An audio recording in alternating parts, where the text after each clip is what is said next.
Bonjour, bienvenue dans cette nouvelle série de vidéos qui vont parler de Google. Que peut-on faire gratuitement avec Google? Cela fait partie de mes séries que j'appelle informatique, expliquées simplement, destinées aux débutants et uniquement aux débutants.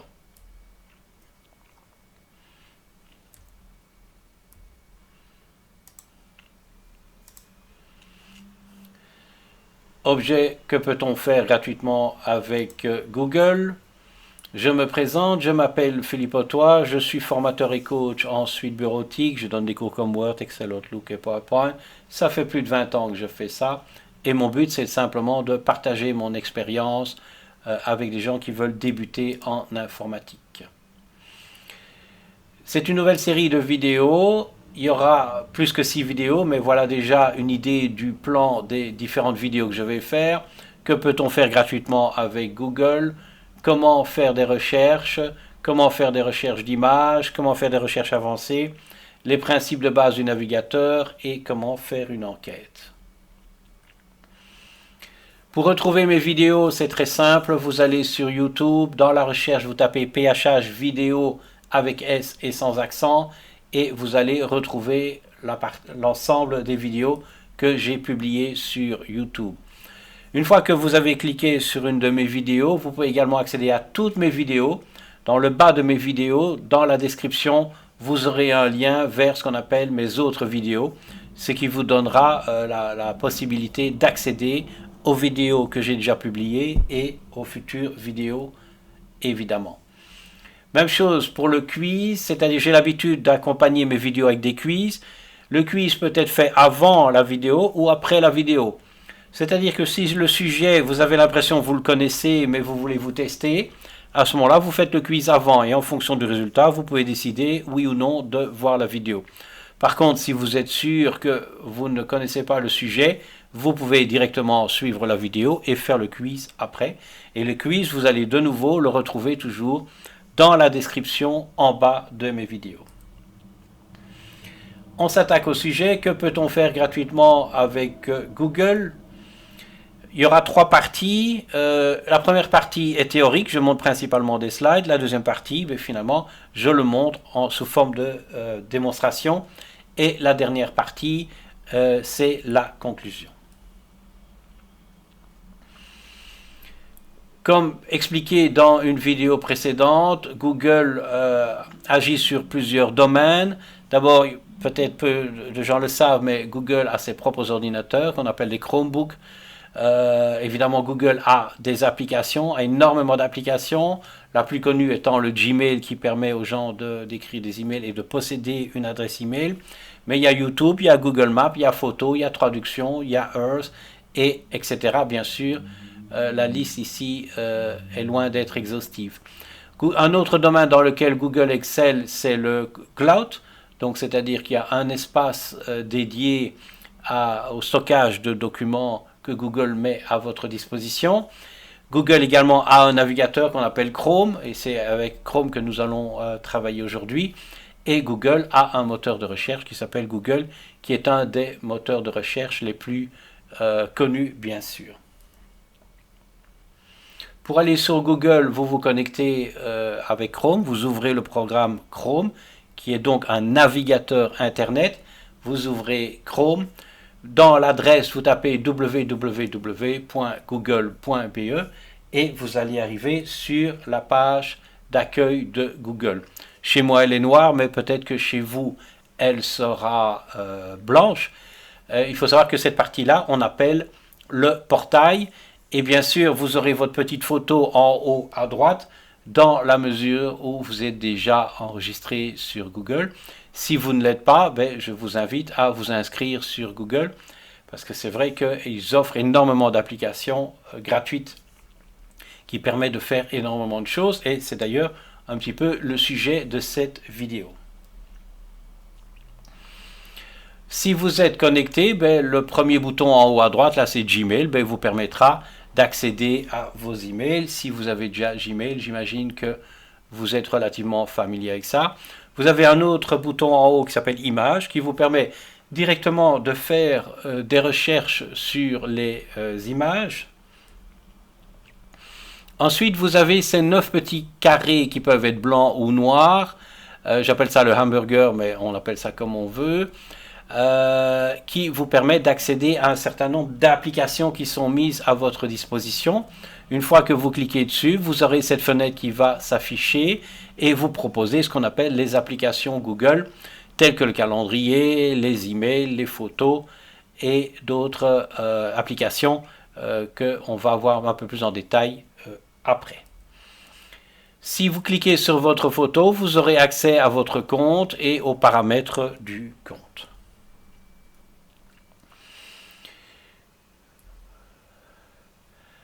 Alors, on va revenir aux apps. Les apps, c'est donc vraiment l'élément qui nous intéresse dans cette vidéo. Donc, rappelez-vous, vous cliquez sur ces 9 petits carrés blancs ou 9 petits carrés noirs. Ça dépend de votre affichage. On va faire ça en pratique, hein, puisqu'on a fait maintenant la démonstration théorique. On va le faire en pratique. Je suis ici sur Google, en cas où vous n'avez pas compris, pour taper l'adresse. Et souvent les gens, quand ils tapent une adresse, ils le tapent dans la recherche. Vous pouvez, hein, mais c'est plus efficace de travailler directement ici. Si vous cliquez dans la barre d'adresse et que, comme je l'ai expliqué, vous tapez www.google.be et vous faites Enter, ça vous amène sur la page Google. Une fois que vous êtes sur Google, comme je l'ai expliqué, vous pouvez évidemment faire votre recherche ici. Vous pouvez choisir la langue. Hein. Si vous n'êtes pas sur la bonne langue, ici en général, il vous propose différentes langues. Si vous avez un micro, vous pouvez faire vos recherches en parlant. On appelle ça le OK Google. Puis, si vous allez ici en haut, comme j'ai expliqué, vous allez tomber sur vos emails. Ici, sur Images. À ce moment-là, vous allez avoir la possibilité de faire une recherche directement et il va plutôt vous montrer des images. Si je fais une recherche sur fleurs, il va, comme je suis sur images, me montrer directement des images. Il y aura une vidéo consacrée aux images. Je reviens en arrière en cliquant sur la flèche en haut à gauche et je vais retourner à mon Google normal. Là voilà, je suis piégé. Je vais ici aller dans le search. Voilà, j'ai été sur les 9 petits carrés noirs ou carrés blancs et en fait le search est l'équivalent à ce qu'on appelle le portail. Les fameux petits carrés noirs, et on va revenir évidemment au carré noir et ma photo, comme j'ai expliqué, si je clique sur ma photo, je peux voir un certain nombre de comptes éventuellement si vous avez plus qu'un compte Google, parce qu'en effet vous pouvez avoir différents comptes Google. Allons explorer un tout petit peu les applications ici, pas en détail mais juste pour vous donner une idée de ce que ça fait. Vous avez un calendrier, les emails, le Maps pour vous retrouver une rue, vos photos, hein, vous pouvez stocker vos photos. Il faut savoir que si vous voulez stocker vos photos et qui ne sont pas en définition maximale, vous avez un espace indéfini pour vos photos. Ça c'est important, c'est définitivement une manière intéressante de garder ces photos. Le Drive, bien sûr, il y aura une vidéo par rapport à ça. Le Drive est important, c'est qui vous permet de stocker du document, mais aussi de faire du document, tel que des tableaux, des lettres ou même des enquêtes. Vous avez le news, ça c'est aussi intéressant, c'est les nouvelles. Et là, vous pouvez décider si vous voulez les nouvelles internationales, belges ou locales. Les options sont assez complètes. Le fameux YouTube, parfois les gens ne savent pas, mais YouTube en fait est une application Google. Le Play qui est le magasin. Le Search qui est le portail sur lequel je suis maintenant. Alerte, très intéressant comme application. C'est si vous êtes passionné par des sujets, vous pouvez lancer des alertes. Et lorsque le sujet est mentionné, par exemple, dans les nouvelles, vous recevrez un email qui vous indique qu'on parle de ce sujet. C'est très précis et c'est assez efficace. Voilà, le My Business, ça c'est, je pense, la version payante. Mais là, je ne suis pas sûr. Hein. Ici, le Meet, c'est l'équivalent du Skype ou du Team, ou pas vraiment du Team, mais du Zoom Meet ou du GoToMeeting. Ça permet de faire des réunions en ligne. Donc pour le moment, ça a beaucoup de, évidemment, d'utilité. Je pense que le duo, c'est la même chose, mais en fait, la différence, c'est vraiment du one-to-one, et là, ça permet de travailler avec un groupe de personnes.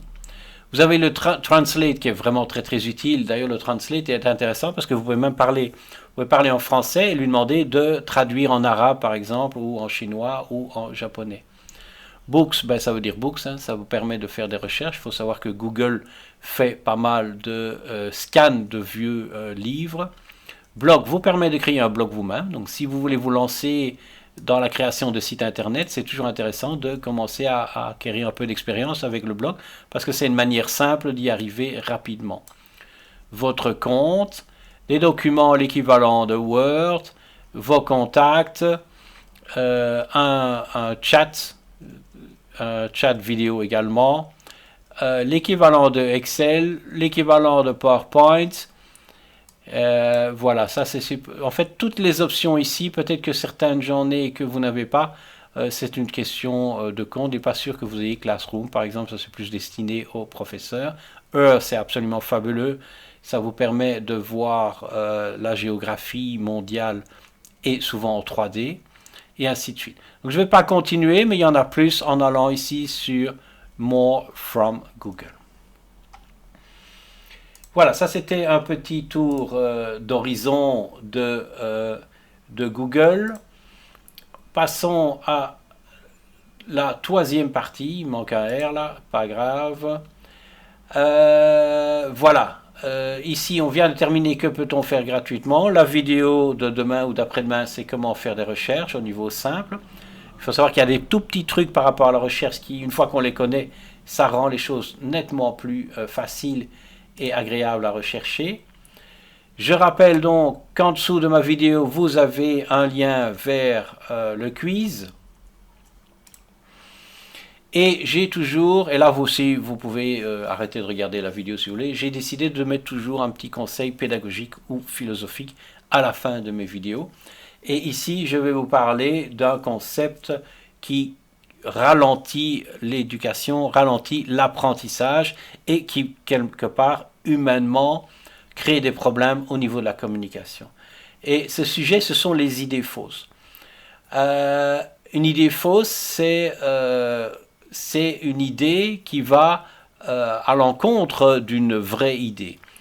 C'est-à-dire que vous avez déjà un concept, mais en fait, le concept de base que vous avez est erroné, mais vous croyez qu'il est vrai.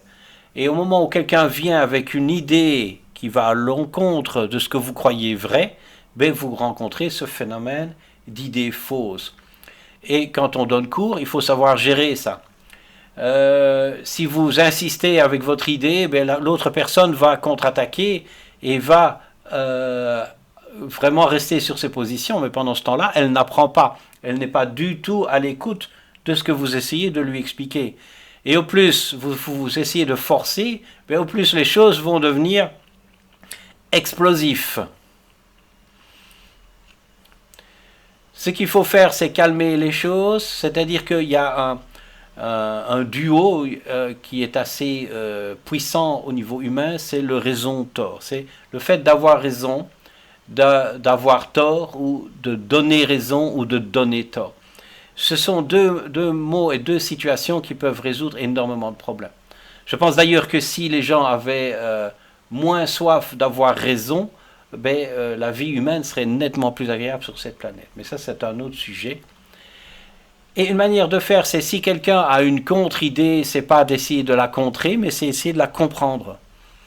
Et essayer de comprendre pourquoi cette personne pense ça, mais au moins que la personne ait l'impression mais justifiée, que vous l'ayez écoutée par rapport à ce qu'elle veut. Tant qu'elle ne se sent pas écoutée et comprise, elle va rester sur sa position. Il faut savoir que les gens ont un autre problème avec le fait de comprendre. Ce n'est pas parce que quelqu'un vous dit quelque chose avec lequel vous n'êtes pas d'accord que vous ne pouvez pas le comprendre. Ça aussi, c'est une qualité humaine. C'est être capable de comprendre une idée avec laquelle on n'est pas d'accord. Et de montrer à l'autre personne qu'on la comprend, même si on n'est pas spécialement d'accord. Et ça aussi, c'est les gens qui ne savent pas faire le pas. C'est-à-dire qu'ils ne sont pas d'accord, ils ne peuvent absolument pas essayer de comprendre parce qu'ils ne sont pas d'accord, ils ne font que montrer leur désaccord. Et une fois que vous dites voilà, j'ai compris, je pense que j'ai compris ce que vous voulez dire, ben à ce moment-là, la chose se désamorce, les choses deviennent plus faciles, et à ce moment-là, on peut commencer à dialoguer et à réfléchir au concept qu'on essaye de faire passer. Voilà, c'était le petit conseil pédagogique. Merci de votre attention et n'hésitez pas à suivre mes autres vidéos.